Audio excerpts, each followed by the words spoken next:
Welcome to the Norfolk Unordinary Podcast. I'm your host, Dan Johnson. I've lived here in Norfolk County for over 40 years, and together today, we're going to hear from the unordinary people who make our small towns and countryside a great place to call home.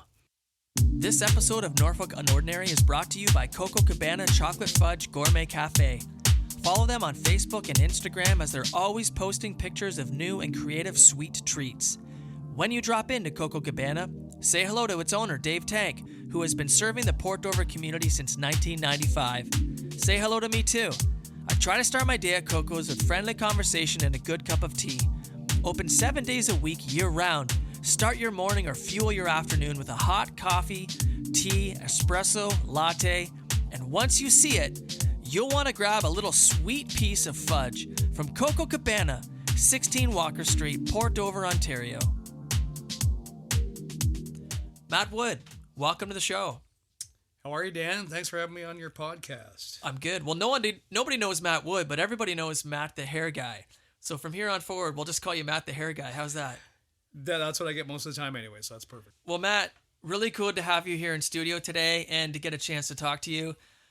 Matt, you and I having a conversation together will be nothing new. I think you're a guy that you and I have good conversations with all the time. However, as someone who gets their hair cut by you, I also know that sometimes our conversations is you ask, "Hey Dan, how's it going?" And then it might be me talking for 30 minutes while you cut. And I think that's actually a great quality that you have is listening and just spending time with people. So Matt, Absolutely. Welcome to your show. I'm super thrilled to have you on here. You're one of the first guys I had in mind to have on the show when I was thinking about some of the unordinary people here that live in Norfolk. And today, the community of Norfolk County is going to get to hear a little bit about your story. Where did Matt the Hairguy come from? And yeah. What rock did he crawl from underneath? Yeah, what rock did you crawl from underneath? Awesome. Matt, I met you, let's probably say about 7 years ago. I was in a barbershop, and I remember walking in being like, whoa, this place is really, really different. All right, TV going, comfortable couches. A little unordinary. I think I was offered an alcoholic beverage at 3:00 in the afternoon. I was like, oh, no, thanks. That's okay. And then I remember being like, whoa, who's this cowboy? And in my mind, I was saying that very cynically, being like, oh man, this guy's like, this guy like thinks he's a cowboy. He's like, he looks the part, the room looks the part. And then a couple minutes into my haircut, I realized, this dude is a cowboy. I thought you were going to say, then I opened my mouth. No, yeah. You opened your mouth and affirmed what I thought. Oh, yeah, okay, there you go. No, I was like, man, this guy is quite neat. Now, little did I know, you're actually a very gifted and skilled barber. And so 7 years ago, since the first time I cut my hair, I've been to Matt the Hairguy to have my haircut ever since. And that's been a good thing for me in my head, I think so. As long as it's working. And so Matt, you are now on your own, and you have been quite successfully cutting hair here in Port Dover now since what year did you come down here? 2018, August 2nd, 2018. So all right, so over 4 years now. 4 months or so, yeah. We're gonna get into your story, Matt. There are probably a lot of dudes that are gonna be listening to this podcast because you cut men's hair. And I think a lot of those guys will be interested in hearing a little bit more about you. And Matt, you live here in Norfolk. You work here in Norfolk. I think you live kind of right on the edge of Haldeman in Norfolk County. Correct. Which just is the other side of the tracks, sir. Yeah, but your story, your family, your history in that, and a lot of your life takes place here in Norfolk County. And so we want to hear a little bit about that story here today. Matt, do you remember the day that I walked into, or am I ordinary enough that you don't even remember when we met? Well, I'm pretty sure I remember. I think I had to cancel all the rest of my appointments for the rest of the day when I saw what I was dealing with. But no, yeah, I kind of do. Yeah, I remember thinking, who's this friendly guy here who wants me to cut his hair? Let's see if we can make him even happier. And there you go. I'm pretty sure that turned out. And yeah. Well, Matt, again, awesome to meet with you and connect with you today. Tell me a little bit about yourself, going back to, back in your childhood, and your story is going to be one that crescendos with a guy who just, I think a lot of people will look up to and say, man, that guy's living a great life. His journey is interesting. He has taken risks. He's followed his heart. He hasn't been comfortable with the status quo. He has thought meaningfully about what matters in life. And you have made decisions in order to be where you are now today. And so what's the backstory? Right? I think that's the intriguing part that we'd like to hear. How many hours do we have? Yeah, that's right. That's right. Well, one of the things I first remember when we first met, that I remember the first time I was getting my haircut, and we were chatting, two things stuck out to you, and we'll touch on those as your story goes. But one was like, you were a pretty high level hockey player, and you came from a pretty high level hockey family. In fact, your dad was drafted by the New York Rangers, and at 17, I think, or something like that. Correct. And that was in the 1960s. 60s, yep. Yeah, and so that's intriguing. And so you grew up in a home where there was, competitive sports environment. And so that was one intriguing thing about you. And then the other intriguing thing about you was learning that, like, you were like a legit cowboy. So you're into horses and racing. And for me, that was a whole new world. And so when you used to cut my hair in those initial years, I was always curious to know a little bit more about that. It was fascinating to me. And so, Matt, I'll turn it over to you to start. First off, just share a little bit about like your family heritage. Like, you've got some family with roots in the northern United States, and then on here into Ontario. So take it over. Mm-hmm. Wow, that was a great opener. I want to be clear just about the cowboy thing. I don't wrestle cattle. I don't rope cattle. I don't actually work with cattle at all. I ride horses. So, can be, I look like a cowboy, but I'm not actually working with cattle. Cow is in the word cowboy, isn't it? Okay, so is there a specific term to describe what specifically you do? Barrel racing and pole bending horses. So slow that down for the audience. Barrel racing and pole bending. Pole bending. Horses. They're speed events. Awesome. It's all based on time. The same breed of horse is used for roping cattle and working cattle and stuff like that. That's just something I've never done. There's no reason why I couldn't, but I've just always been interested in the speed events. Roping cattle means you're riding a horse, coming upon an unsuspecting cow in the middle of an arena, and you... Oh, they're suspecting. That's why they're running. So. Oh, cool. So you never did that? No, I haven't done that. No. I mean, it's crossed my mind. Yeah. You like racing, you like speed, you like competition. Yeah. And so my whole family's about speed too. Any kind of race, track and field, cars, horses, piglets, we're there. Dive us into your family a little bit, Matt. You have some rich heritage. Like, your family back to 1630. Yeah. That's pretty impressive, man. That's pretty awesome. Yeah, and it's always interested me, that kind of thing, like heritage and family heritage and stuff like that, and roots, where you come from. But I haven't done a huge amount of research. I've done some, and that's just what I've come up with a bit of it. So 1630, my 11th great grandfather arrived on the shores of New Haven, Connecticut. Him and 7 other guys, I guess, kind of were established that as a community. New Haven, Connecticut. He actually had a horse farm, which was, I don't know what the term, kitty corner or diagonal from Yale, which became Yale University, or was, I think became Yale University. And there's a park there, and then the other side of that was where his horse farm was. But 1630 showed up on the scene there, and then we'll fast forward 150 years, and so my 8th great grandfather, so that would be the original guy's great grandson, was a part of the Queen's Rangers Dragoons, which means horseback soldier, for the militia, for the Queen, or would that be the Queen? I guess, yeah, Queen's Rangers, for the American Revolution, and came to Norfolk County in the mid to late 1700s. So that's when my ancestors arrived on the shores of Norfolk County, and so 1790, let's say. Yep. And been living here ever since. That's his name is Isaac Gilbert. I know there's quite the history in the area in Norfolk with Isaac Gilbert. So I'm 8th great grandson of his, And here we are. And I come from a family of 5. Yeah, two older sisters. Yeah, 2 older sisters. One 7, and the other one's 10 years older than me. And then my 2 parents. And the long history in Norfolk is my dad's side of the family. My mother's side is also probably goes as far back, but maybe more towards down by Windsor area. So we're pilgrims. Awesome.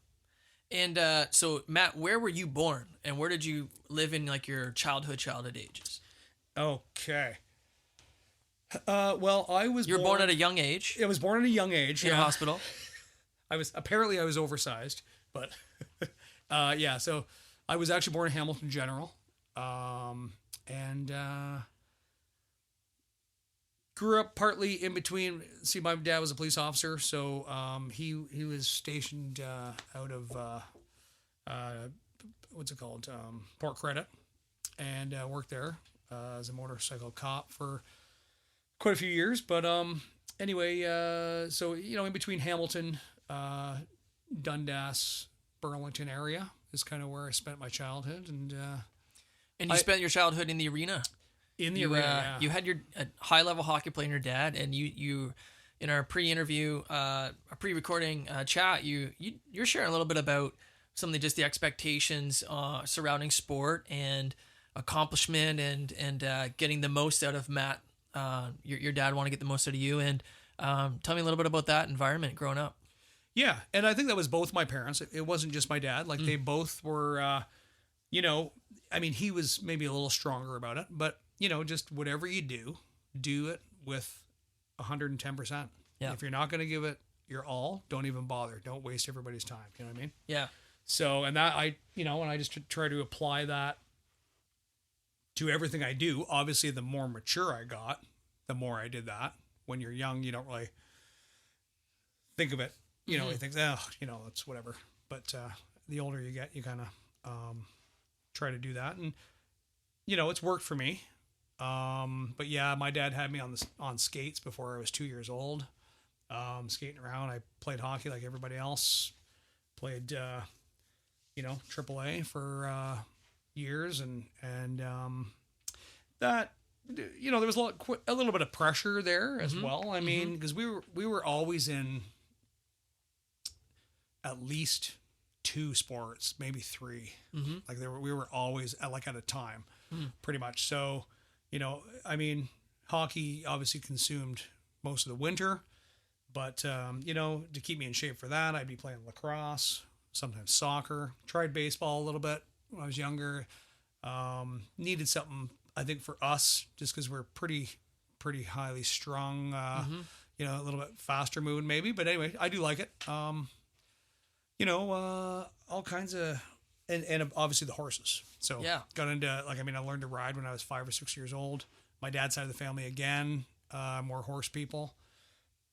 Some of them, anyways, and just learned that. And then by the time I was competing when I was 10, and this goes from March, April, right through to October, November, almost every weekend. So yeah, so just high level. And then as a teenager, adolescent and teenager, I was number 1 in Ontario as an all Ontario youth.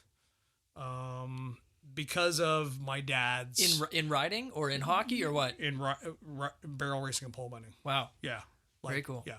So, what was the in your home? What was the order? What was of number 1 priority? Was it a hockey career, like a developing and following in your dad's footsteps, or was it Matt, whatever you want most? No, it was hockey and horses, but again, it was we were both interested in those things, and I say both, me and my dad, because that's who I carried out these sports with. My mother didn't usually come to too much of it, but it was just when we were doing the things that we really like, because I was involved in track and field as well, so it was always the push to be the best. So you do what you got to do to be the best, right? Right. So when you're not on the ice, you're at home shooting pucks in the net, preparing to get back on the ice, and you're at home and exercising the horses 5 days a week, right? Because horses need to be exercised just as much as people do Wow. who are going to the gym, right? So it's Now here's a kind of a heavier reflective question: is like the double-edged sword of being raised in a home where parents are clearly driving you, but there's also a drive in you to, you're a kid, right? You love sports. It's great. This is all great. There can be a point too where it's like, whoa, is this, the double-edged sword is that on the other side of it, it's like on one side, it's like it produces all these great things in you as a young man, your physical health, right? Some of your, your growth, your development, your physical body, team player. Right. That's getting into some of the development of your mind and learning how to be a good citizen in society, right? Exactly. Teamwork, competition, drive, persevering through difficult moments. But then there's also the other side of that sword where it's like, man, I'm just a kid. Right. And, I see it as a dad for me with 3 kids. It's like, I see both sides of that sword and I say, I want my kids to do great and thrive. I want to push them where I think they need to be pushed. But I also think I see a lot of parents that I think drive maybe a little too hard, or they drive a child in areas where it's like they don't really love it. It's the parent's passion rather than child's. And so, I think no parents are perfect, and I think every environment, is a little bit different, but it just is what it is. And striking that balance as a parent can be a challenge. I say that to say, because coming out the other end, Matt, you here today, I know how successful you are in the things you pursue. And a lot of that comes out of the shaping from that childhood. That's right. Even though some of those moments maybe had their highlights and their lowlights. Yep. No, absolutely. It totally plays a role. Because I don't think I ever stopped thinking in that way of I almost come at work or the barbershop or anything I do, being in the band, I come at it like I'm playing a hockey game. Right. You know what I mean? Mm-hmm. So it's like, I get my stuff together and I want to win. Yeah. And the cool thing for you, Matt, is like, there's some people that just want to win and they don't care about the process or the journey. Right. They don't really care about the other things along the way. They just got to win. Whereas you want to succeed, but you actually care about the process. Mm-hmm. You care about life. I want to do it right. Yeah, exactly. Yeah. And that's good. So I think thinking about through your childhood and being raised and thinking about the guy you are today, like there's definitely some amazing qualities that, your dad and your mom were able to drive into you. And at times it probably felt like driving.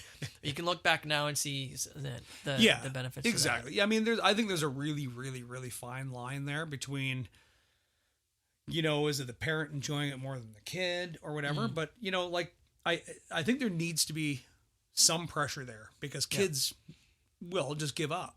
Right? A lot of the time. I mean, they don't know. They just like, oh no, I don't like this, so I want to quit. You gotta push them through that. You can't always. I think I'm not a parent. I love it, unfortunately, but that's just the way I see it. Yeah. But when it gets to the point where where it's crossing the line, where it's too much pressure, and it's just like there was points growing up where I felt like going to hockey or exercising the horses or whatever was work rather than fun. Right. But I guess for me, talking about that end of it, I would say pressure's good and competitiveness, but also trying to keep it fun. Mm-hmm. And balance. Yeah. That's good. Thanks for sharing some of that stuff. That's not always easy to share, but hey, you know what? It's part of the story. Mm-hmm. And that's good. So parents listening, hey, there's some things maybe you can chew on a little bit there. Definitely things I can chew on as I'm thinking about that. So big into sports, hockey, track, barrel racing, pole bending, and other school sports. You mentioned you have a little bit of a religious heritage as well, like in your home, like you went to church, and sometimes that could have sort of conflicted with some of the activities in sports and life as well. And church was also sort of a spot where you learned to sing. Mm-hmm. You sing at church, right? And that can be 10 to 20 hymns a week. Oh man, just on a Sunday. I'm glad I didn't go to that church. That's a lot, man. That's beyond my threshold. But no, good for you. And you are in a band today, which is amazing. Kiln Country, Kiln Country. That's right. And that pays homage to Norfolk County's heritage, right? Okay, tell me about that. Tell me about the name. Yeah, Kiln Country. I mean, Norfolk County is known for its tobacco and tobacco kilns, and they're not as prominent as they were even back to years ago or so, but Yeah. they're still around. And, I just thought that's kind of a good play on words. Kiln Country, because we are a country rock Yep. band. So we, there's a harder edge to a lot of the songs that are country, but we kind of like to ride that fence between, say, country and maybe a classic rock sound, maybe even throw in a little bit of a bluesy sound in a way. Like I like that raunchy guitar solo. You know what I mean? So maybe sometimes stronger vocals than your average country singer, I guess. But so that's where the name comes from. So at 15, you picked up a pair of clippers. Do you still have those clippers? Oh, you know what? I might somewhere. I think I use them for the horses now. Oh, But they were just like a $40 pair of clippers because I was in high school in the late 80s to early 90s. yeah. Wait, $40 back then is like $200 today. Well, yeah, it's kind of weird. Actually, I never really thought about it. It was like 40 or $45. That's why it was a big deal. Those sound like decent And I was clippers. 15 and I had like zero money because, there was no McDonald's near my house. So you and your buddies had mullets. You had the whole thing going on, and then a new trend came in, and you're like, I'm gonna get a pair of clippers, and I'm gonna. Well, just as you know, the late 80s, just music. No, I was born in 1982. Oh God. So I don't know about the late 80s. Okay. Well, the late 80s is when music really started to blow up in all directions. So we still had people listening to classic rock. We had new wave that had already come in the early to mid 80s. People weren't listening to disco as much at that point, but there was hip hop that was coming out. There was dance. So it was really splintering all over. And then you got grunge rock coming in there and all that stuff too. I grew up listening to old country because that's what my dad listened to, like the old, George Jones, Tammy Wynette, and all those good old country artists. But my mother listened to a little bit of pop music, Okay. and that kind of stuff. But yeah, so it just was going all over the place. So I had a friend that moved to my high school who was from Toronto. Worst thing that ever happened. Just joking. So, and so they moved from Toronto to my kind of rural high school and kind of introduced me and the group of friends to sort of more like house music. Okay. Okay. So, and just more like, it's kind of city-ish music, right? Getting away from the rock and we were, because me and the group of friends were kind of into more of the like glam rock, Def Leppard, stuff like that, which is cool. I don't know, but keep going. Yeah. So, we didn't dress like that, but hair metal, all that stuff. And then, so then we started hearing this other stuff from this guy whose cousins were DJs in the city and stuff like that. So then we just started going out, a few of us, not all of us.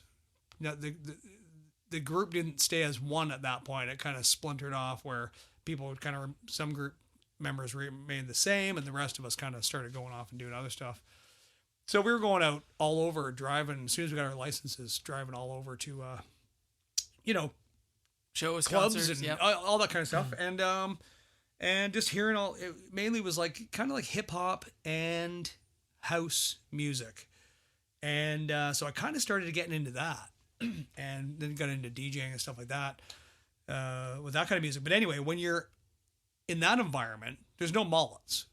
There was no mullet back in the late 80s. It was all getting like skin fades and short hair and stuff like that. And we liked a lot of the styles. It was new.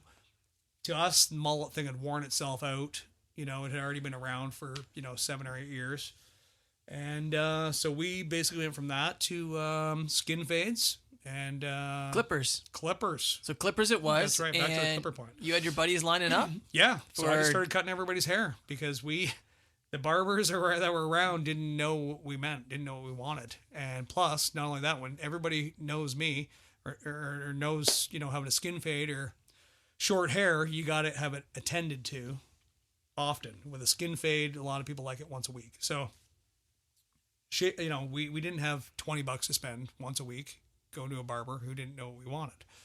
So I just went out and bought these clippers and thought, we'll try it. So I just started cutting everybody's hair, and it actually, looking back, you know, it turned out pretty good. You know, there was nobody, they kept coming back for more, and nobody was saying anything looked like crap or anything. So yeah, so I just kept cutting everybody's hair. Just a fun thing, you know. We would see a style and we were out somewhere, maybe at a mall or at a party or something, and come back and go, hey, you remember that guy's hair that we saw the thing? I want mine like that. That looked really cool. And then we would just wing it. Nice. And yeah, so it would change very frequently. We would have different hairstyles. So we got the clippers, and you enjoyed it. Absolutely. So we're gonna pause for a second and say 20 years later.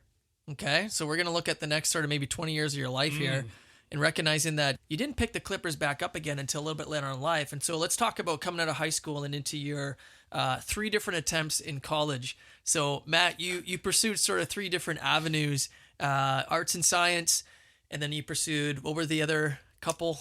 I'm sorry. Social service worker. Social service worker. Okay. Yep. And pharmacy tech. Pharmacy tech. All right. Yeah. Short version of that story is that. Yeah. And now let's move into, then from there you sort of dove into a few different careers. Like, not that they were all different, but you mentioned 4 companies. Decent. Coca-Cola. Yeah, I worked for the Province of Ontario. Coca-Cola. Yeah. I worked for U.S. Steel. U.S. Steel. That was mainly because I was in the vicinity, and I thought I would, how can I pass up a possible great opportunity with it being right down the road, right? Yep. And the other one was Bombardier, which is great. That's a great company and all that stuff. But I just am high maintenance, I guess, when it comes to being happy. And I needed something more challenging. So I just found that all those were not challenging enough for me, and not just very routine, even though they were great. Most people probably would have grabbed those and stuck with them. Yep. But I was just unable to do that. So I started to panic, thinking, if this is all there is in life, I've done all the things I'm supposed to do, go to college, get a half decent job, and I'm still. Yeah, you were describing it as like kind of waking up or going to bed at night being like, yeah, is this it? Right? Waking up not wanting to get out of bed to go to work. Yeah, both those things, right? Yeah. It's like, what, is that what I did today? And then it's like, is that what I'm going to do tomorrow? Right. And so you made a pretty significant decision, which is not an easy decision to make. And that is the, if I was to step out and pursue something different, and at this phase in your life, mid-late 30s, that would cost, right? It would be maybe you could use an adjective like risky. It could be something you could be, it could be doubtful. It could be dangerous. You got at the time, mortgage and property. And I had just bought my property, Yeah. basically a year or two before that. And so I had that mortgage, the property that I always wanted, might I add, as well. And you had capacity for an arena. Yep, horses. Yeah, okay. So I'm putting that on the line, to make a major change. One of the things that you described to me that you asked was like, what do I love, right? And you woke up and said, is this it? Is this what I love doing? And the answer for you was no. You weren't really satisfied in that work or that career, and you wanted to find work that you loved and that you found like a satisfaction in. And so this is like, and you think about, when you start sort of breaking down some of these thoughts, like these are, some of these questions are a little bit deeper, getting into like, meaning of life and what, because if I'm not satisfied, it's like, well, why aren't you?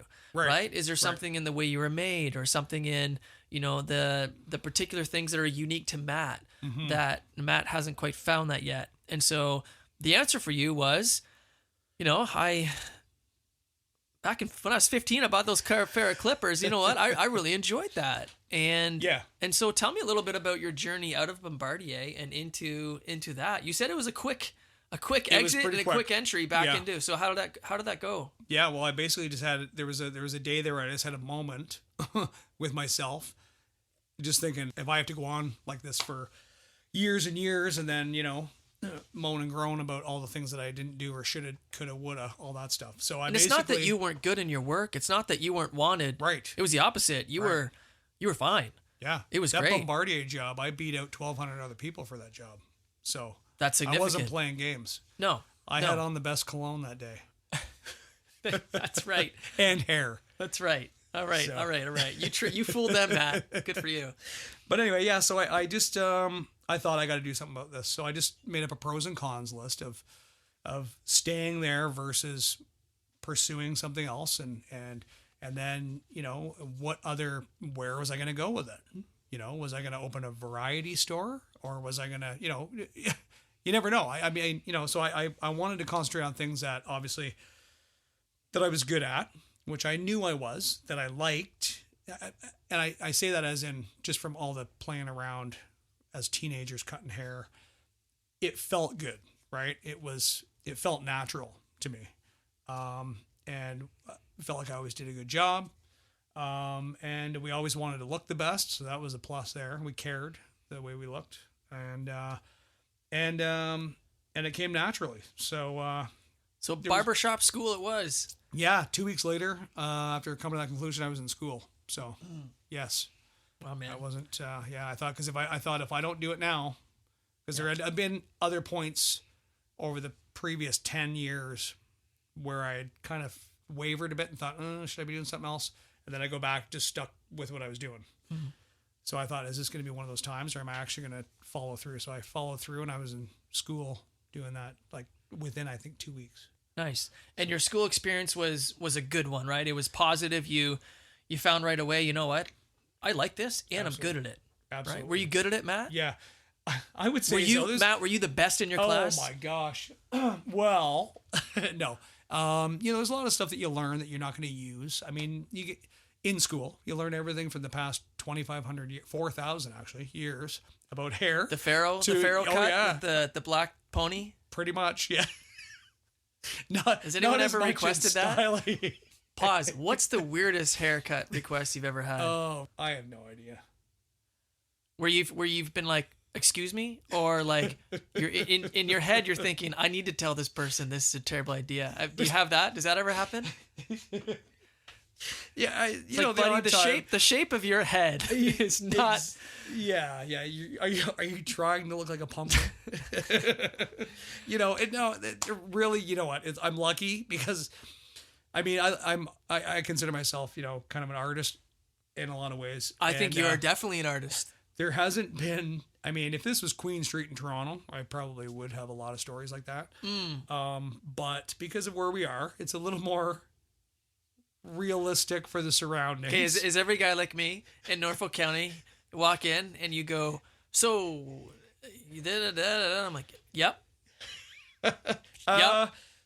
You know, you got to remember, like you guys, I've been seeing you guys for most guys for a few years now. Yep. So I know. I always check in and say, hair okay last time? Do you want the same thing? Do you want, you know, blah, blah, blah, or anything new? Or should I put the artsy hat on today and you close your eyes and I'll tell you when I'm done? Or, you know, I mean, most people, once they find a haircut that they like or in that vicinity, it kind of stays within that realm. Yeah. There's not too much off the wall. I think, you know, and I realize things come and go, styles and all that stuff. Perms were in for a while. Mullets actually are back in for a while. So I know how to cut those. Very good. And yeah. So awesome, Matt. So your journey then after school was you practiced for a few years, and then you decided, you know what? I want to work by myself. I want to work for myself. I want to be the man. And undoubtedly that took risk. Right, you talked Absolutely. a little bit about. So Absolutely. Tell me a little bit about stepping out on your own. So Matt, for the listener who maybe doesn't know, you own a barbershop in downtown Port Dover called Beachfront Barbershop. Correct. And I love it. It's great. Matt, you work on your own. You have a shop there. You've got a beautiful throne. The golden throne that people get to sit on. Mm-hmm. But to go from, you know, cutting in a hairstylist, you know, shop, working with others to stepping out to say, I'm going to do this on my own. Mm-hmm. Tell me about that. Well, you know, working in the other shops was was fun. It was great. I liked working with the other crowd, the other barbers and stylists and stuff like that. But it just gets to a point where sometimes, well, this is a trade, first of all, that some people might not know. So, I mean, really all I need to do my job is my tools. So clippers, scissors, and a comb. Could possibly maybe even get away without the comb, but probably the comb. I'm talking in a real bare bones. Yeah. And a cardboard box for you guys to sit on. That's all I need. I can cut hair anywhere. So, really, it just got down to the point where, I got into this. This was a life-changing decision for me. It was a massive, turning over a new leaf and all this kind of stuff. And it was working out, good at the other establishment. But going out on your own is kind of like a thing where you're still doing the same thing. Mm-hmm. I just answer my phone myself now. Mm-hmm. Instead of somebody else answering it. Mm-hmm. And I make my own appointments. I like having that hands-on with the appointments. I know a lot of people are going online now and all that stuff, which is great. But, I know how long each of you guys, it takes for me to cut your hair. I know what you need. I know if it's going to take extra. I know that sometimes Joe Blow comes in with a great big beard. Other times he's clean shaven. So it's kind of like, I'm able to manage that and not put that into somebody else's hands. Mm-hmm. Hopefully that doesn't sound passive aggressive, but being able, I like to know where my time's going. Mm-hmm. So you're your own manager, you're your own owner, custodian, and at the end of the day, everything comes down to Matt, right? Mm-hmm. Right. Good or bad, right, right, and I like that actually. Mm-hmm. Yeah, it's that I don't have any. There's no. I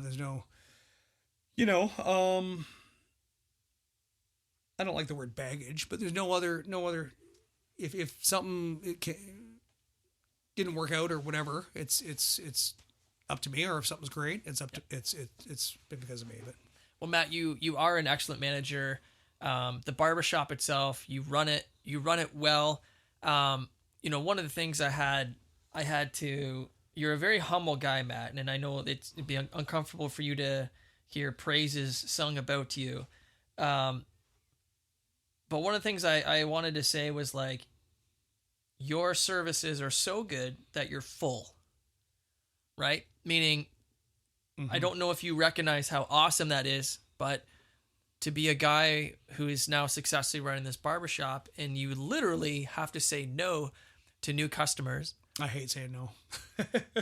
Because there are only so many hours in a day, and mm-hmm. out of respect for them, and you're like, hey, listen, I can't, I'm at threshold, right?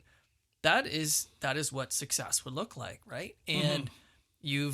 you've achieved that, you have built that, and you've done that through hard work, through your care, the compassion you show to people who come into your shop. You are welcoming, you are kind, you enjoy listening to people, you are thoughtful. I put down here, you're a guy that people like being around. Right? And I hope so. I mean, yeah. No, you don't have to hope so. You are. I'm telling you are. And so you deserve credit for that, because you had a vision, you stepped out. Mm-hmm. You sacrificed on a daily basis, no doubt. And small business owners have to do that, right? Mm-hmm. And so you've done that, and it's so well done. Good for you. I think that's unordinary, right? I guess I think taking the risk to do it is the biggest step that some people might never take.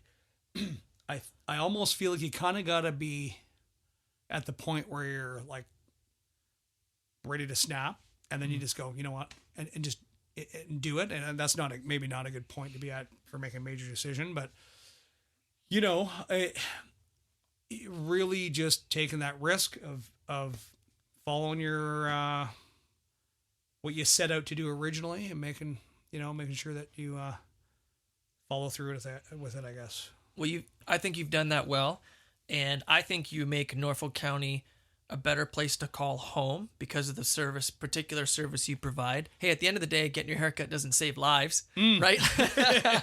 I mean, it might. Hey, yeah, that's right. It probably saves marriages and that's right. But no, if you know what I mean, yeah. the total of the great business owners like a Matt the Hairguy, the total of those people in our county, I think, is what, the total of all those different parts is what makes it a great place. And so you contribute to that. And you found a spot here in Port Dover to do that, which is great. Yeah. So you live outside of Port Dover, but this is sort of the community, I guess, that you'd be closest to and would maybe consider a bit of a home. Tell me what you love about Norfolk County. I mean, you call this place home, you work here, you're building your life here, you're connecting with people from this area all the time. Do you love it, I guess? And and what is it about it you think that makes it a great place? Absolutely love it. I think one of the main things that's amazing about Norfolk County is where it's situated. Okay, we're within 2 to 3 hours of 4 border crossings to the U.S. We're right on the water. We're within an hour and a half of 3 major cities, Hamilton, London, and Toronto. Yet we're still out in the country. We're still rural. Emphasis being on the still rural. And small towns, yeah. We kind of have it all. Plus, we're one of the most southern points in Canada, so we probably have some of the best weather. For me also, it's because of my heritage. It goes back a long way here, so it just feels totally natural and normal for me to be here and comfortable. And I think it's, I lived away for a few years. I lived in Calgary for 6 years.